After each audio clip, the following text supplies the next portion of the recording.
Having trouble activating your Mint Mobile eSIM? It's usually due to device incompatibility, incomplete account setup, or software glitches. First, make sure your phone supports eSIM. This includes iPhone XS and newer models, and most Android devices from 2018 and later. Then, confirm your Mint Mobile account is active and paid. Check your account page to ensure everything is in order. If that's all good, the most common solution is to reprovision your eSIM.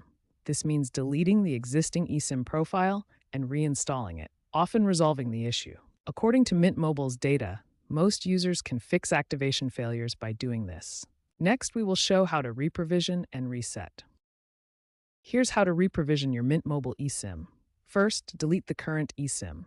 On iOS, go to Settings, Cellular, eSelect Remove Cellular Plan.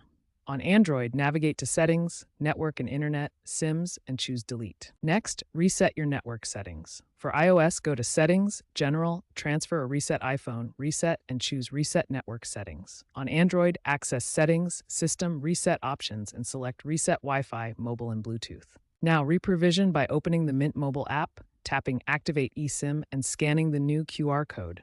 If it fails, contact support through the app for a manual code. Finally, ensure you have a strong Wi-Fi signal, disable any VPNs, and contact Mint Mobile support if problems persist. These steps clear cached data and force a fresh eSIM install.